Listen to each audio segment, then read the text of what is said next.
बिस्मिल्लाहिर्रहमानिर्रहीम। अस्सलाम वालेकुम नाजरीन, आप देख रहे हैं हमारा यूट्यूब चैनल तिब-ए-alshafa टीवी। मैं आपका मेज़बान हकीम मोहम्मद ज़मान हैदर।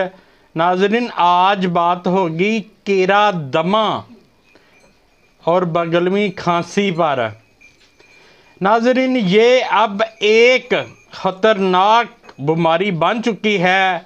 ये हर उम्र के फ़र्द को अपनी लपेट में ले लेती है, चाहे बच्चा हो या जवान या फिर बूढ़ा। लेकिन आज मैं इसका कामयाब और मुजरब तरीन नुस्खा बताऊंगा। पुराने से पुराना दमा और बगलमी खांसी से तंग मरीज़ों के लिए एक मेरी तरफ से तोहफ़ा समझें।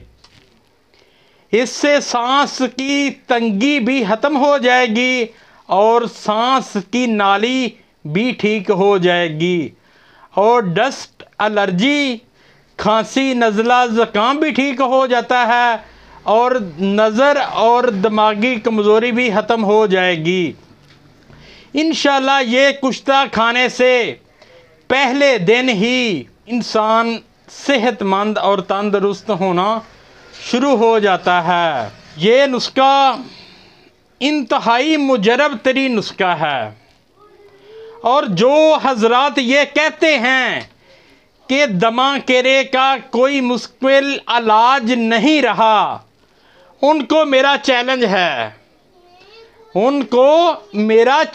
है, ये नुस्खा इस्तेमाल कर लें। इंशाअल्लाह ताला दमा केरे का नामो निशान ख़त्म हो जाएगा। नुस्खा मैं आपको बता देता हूँ। उससे पहले मेरी आपसे रिक्वेस्ट है, जिन दोस्तों भाइयों ने मेरा चैनल अभी तक सब्सक्राइब नहीं किया वो कर दें, और साथ ही बेल के बटन को भी प्रेस कर दिया करें ताकि आने वाली हर वीडियो का नोटिफिकेशन आपको मिल सके। तो नाजरीन, एक अदद जंगली कबूतर लेना है, ज़िबा कर लें, बीच से लाशें निकाल लें, एक कूज़ा कली में लेकर मकमल गिल हिकमा कर दें, और 2 मन ओपलों की आग दें। ठंडा हो जाए निकाल लें। ये जो कुछ भी मिले उनको पीस लें। ये अब आपका दमा और केरे का कुश्ता तैयार है।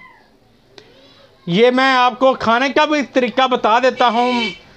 सौगी लेनी है, यानी क्रिशमिश मेवा, उससे बीज निकाल कर ये कुश्ता डाल दें।